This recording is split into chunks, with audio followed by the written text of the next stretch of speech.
Hello, my name's Nathan Gambling and I host Beta Talk, which is an award-winning podcast all about renewable heating. You can find it on Spotify, Apple or a Google search. This little video is designed to help you understand what you need to know or do if you're thinking about getting a heat pump installed. We're going to briefly discuss what is a heat pump. We're then going to discuss heating is a system, so it's not just about the heat source, whether that's a heat pump or a boiler, and it's really important to understand that heating is a system. And then we're going to talk about the customer and engineer relationship. This is probably the most under-discussed topic when we're thinking about having a heat pump installed. That relationship is extremely important. So what is a heat pump? Simply put, a heat pump is something which moves heat from an evaporator to a condenser, and it does this with vapor compression using refrigerant and a compressor, and they exist everywhere on this planet. Here are some heat pumps, or what use heat pump technology. We've got a slush puppy machine, we've got a drinks or food vending machine, we've got chiller cabinets which you'll find in bars, clubs, restaurants. And in the supermarket, there's heat pump technology everywhere. And of course, we call all this what we're seeing here kind of refrigeration, but it's still moving heat from an evaporator to a condenser.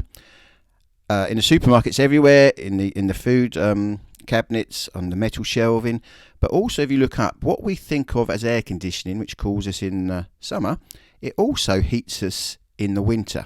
And it's all still doing the same thing. It's all moving heat from the evaporator to the condenser.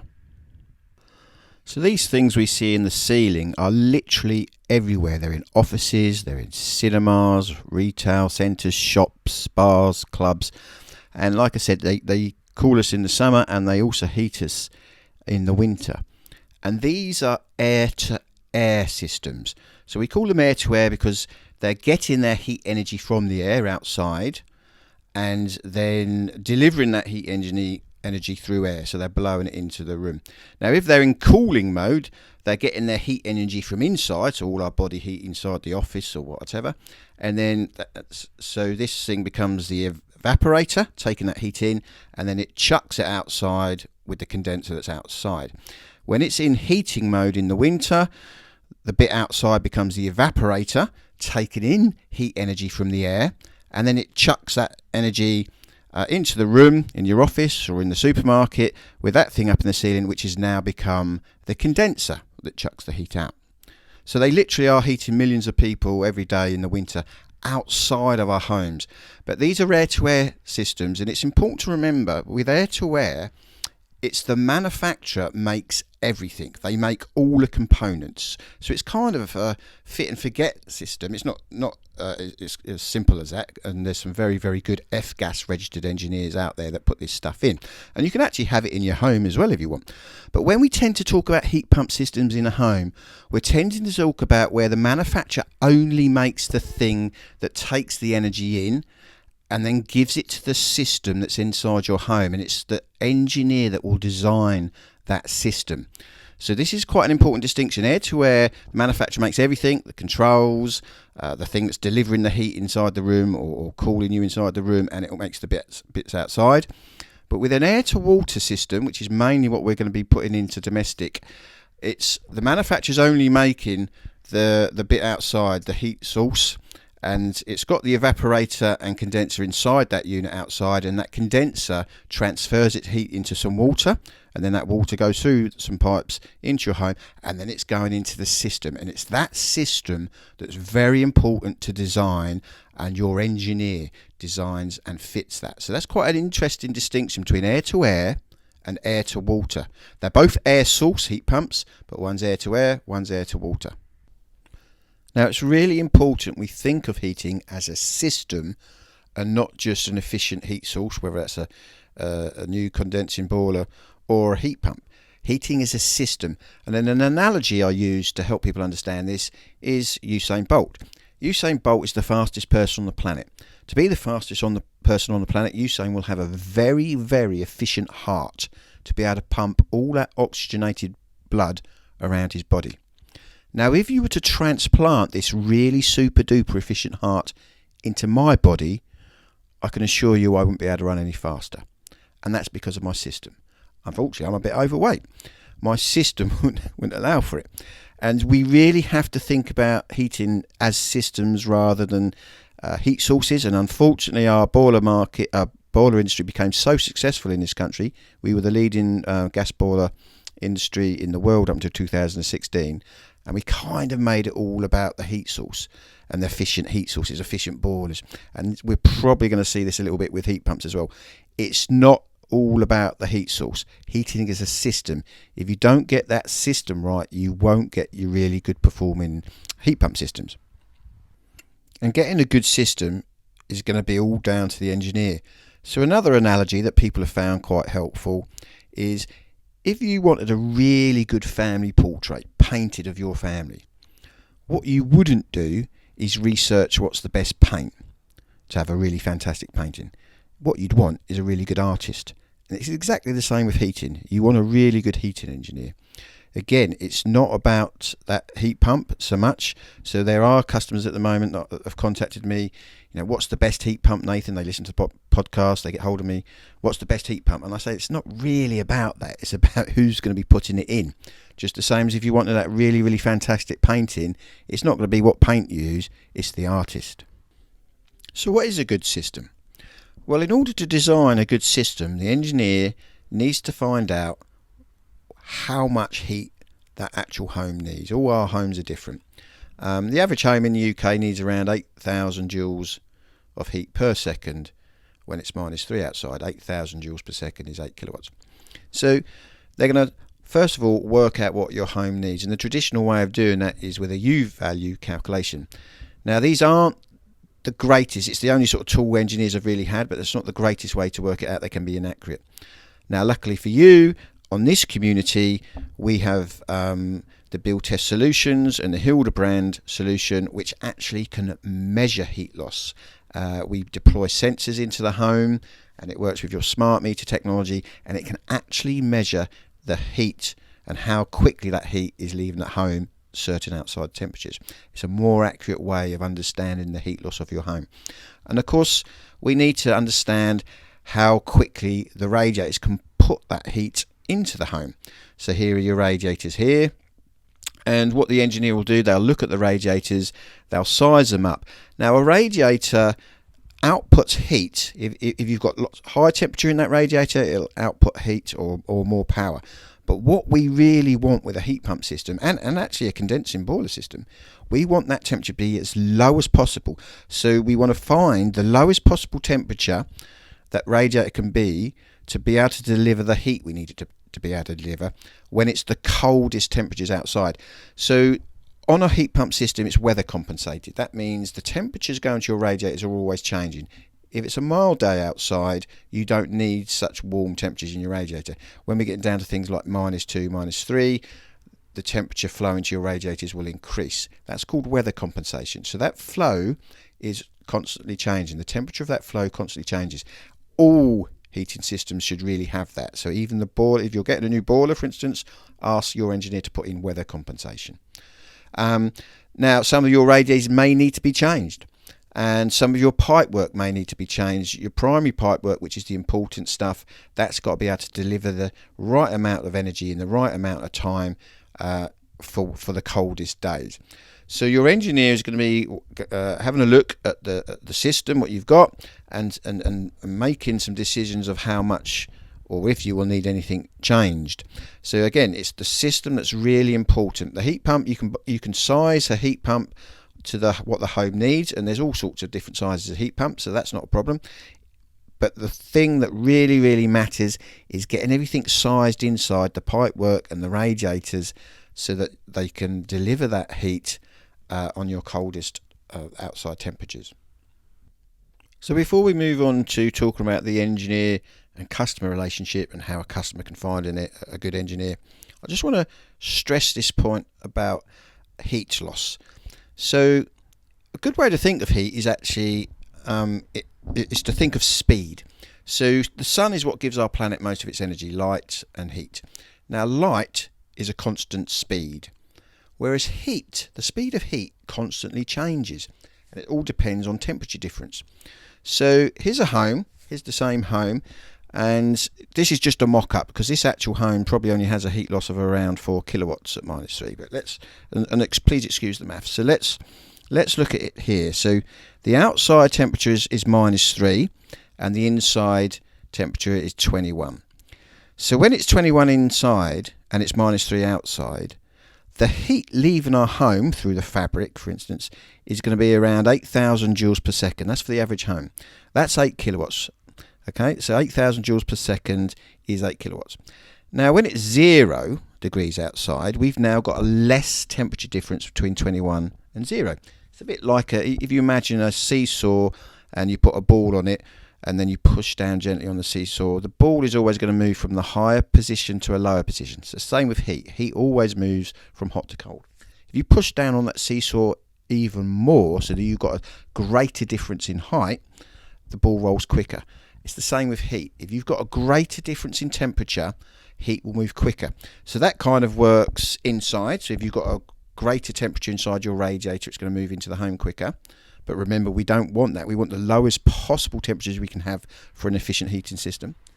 So this temperature difference is important between what's inside and outside.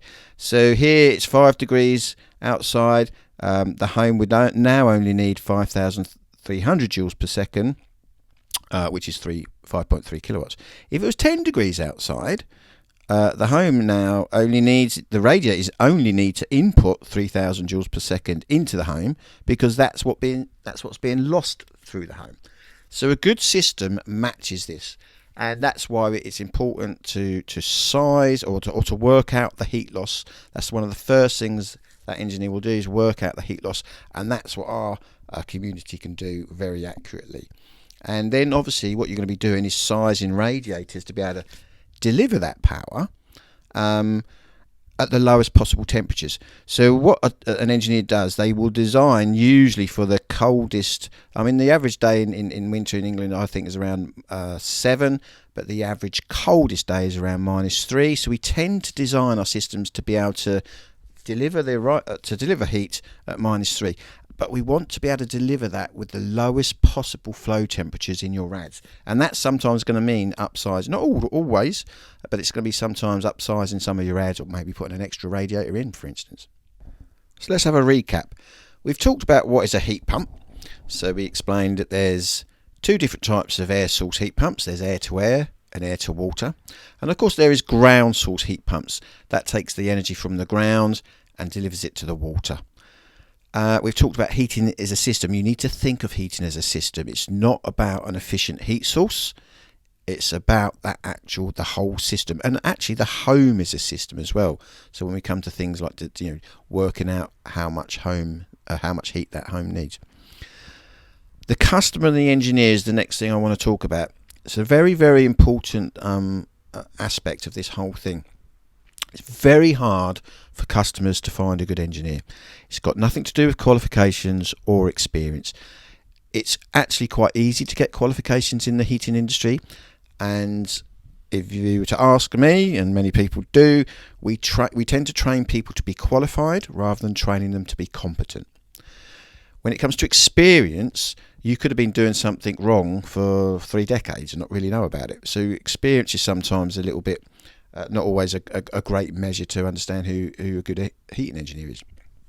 Now, I would like to stress that there's different types of heating engineer, and this gets overlooked all the time, especially in media.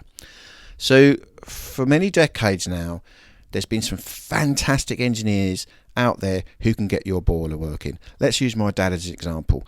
So my dad he ran a company, sole trader. He had 700 customers at the height of trading. He covered 176 rural villages. Now all my dad did was get oil boilers going. He serviced them and maintained them and got them going when they broke down. He didn't design heating systems or put them in. He could get any oil boiler going in the country. It helped his father-in-law, my granddad, was the actual person who brought that technology to this country from Sweden. So my grandfather was one of Europe's leading combustion engineers when it came to oil. My dad can get any oil boiler going. Now, he retired during COVID at the age of 75. He still had customers old enough to be his parents. When you go without heat at that age, you can die. So these engineers that are out there all the time at the moment in winter who can get that boiler going, that is a fantastic skill. But like my dad will tell you, he can't design systems. He's not that. That's not his forte. So unfortunately, we are getting some cases now where engineers are going out to get someone's boiler working. The customer might ask them about a heat pump. Can we have a heat pump? And the engineer go, oh no, it wouldn't work in this property. And they are starting to get vilified or demonised as not being good heating engineers. But yet for decades, they've been these. I mean, there's some bad ones out there as well. But these really good engineers that can get your boiler going, that's a fantastic skill. Especially if you've got elderly people living with you, you've got young babies, whatever. You need that heating on. It's a fantastic skill. So there's kind of a distinction between those and engineers that are very, very good at designing systems. Okay. So when it comes to a heat pump system, you want someone that's going to be able to probably have a little bit of knowledge about heat pumps and system design. But it's going to be very hard for you. And this is what our platform hopes to help you with, to help you find a good engineer. Now, from an engineer's perspective, customers, and please do not take this the wrong way, but customers can be problematic. If you compare us, plumbers and heating engineers, to any other trade like painters and decorators and plasterers, you don't always need a painter. It's your choice to have one if you want some painting done. Or you don't always need a plasterer. Everyone tends to, at some point in their life, need a plumber or a heating engineer because we need sanitation and we need heating. These are, they keep us alive. Now, not everyone out there in society is that nice. There's some very horrible people out there in society, as I'm sure you can imagine, and we have to meet them. I mean, there's some engineers out there, especially the service engineers. They meet 20 homes. They're going to 20 homes a day. We meet all sorts of people, and some people aren't that nice. And what tends to happen? I mean, there's obviously lots of different personalities with the engineer. Some people put up walls, and some people put up barriers. When they meet a customer, they're always thinking, either on a conscious level or unconscious level, are they going to be a problem? Are they going to be a pain? And so this relationship with the customer and engineer is so incredibly important. It never gets talked about. But it's so important. It's hard for the customer. It really is hard for the customer, but it can also be hard for the engineer. So you've got to try and ascertain who is a good engineer. Now, how are you going to do that? Well, you want to be able to understand quite quickly whether they know a little bit about system design. So the simplest question to ask them is, what temperature are you going to design my system for outside design temperature? So let's just go over that.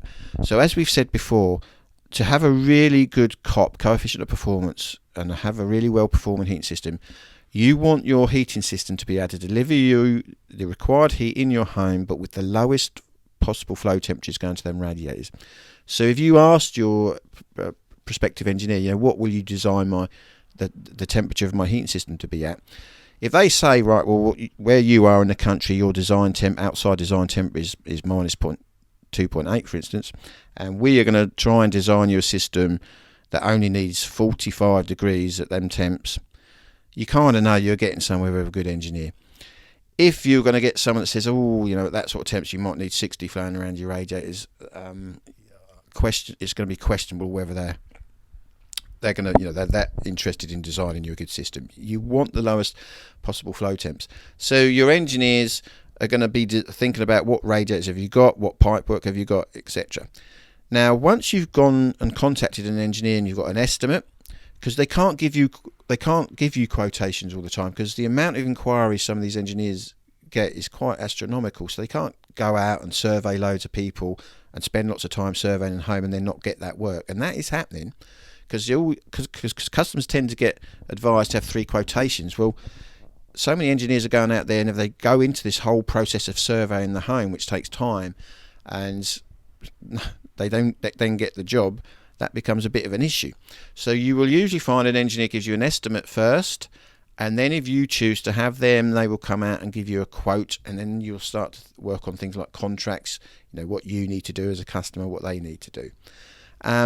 But another important distinction is, even though they've come out and done a really good survey to work out what heat your home needs, what the radiators you've got in there at the moment are, whether you might need some replacing, whether you might need some pipework replacing, it's always good to be aware that it's not until the job starts that the engineer will know all the information they need to know. Unlike the human body, When a surgeon opens up the human body, everything usually is in exactly the same place. The heart is in a certain position, the liver is in a certain position. When you start lifting floorboards, anything can be under there. All different sorts of types of pipe sizes, all different sorts of fittings, all different sorts of pipe materials. There might be steel girders in the way. No one ever knows really what they're going to find or discover, and sometimes this might delay the job or make it a little bit harder for the engineer. So please be aware of that. So it's a very, very unique relationship between the customer and the engineer. It's one that involves trust. Like I say, one of the first questions you should be asking is just get some idea of what the temperature of the system they're going to design is going to be run at, and that's going to start to give you some indication of whether they know what they're talking about. Now, I hope this video you found helpful. Please look through the rest of the site. We're going to be doing some lists and giving you some other quality information. And happy heating.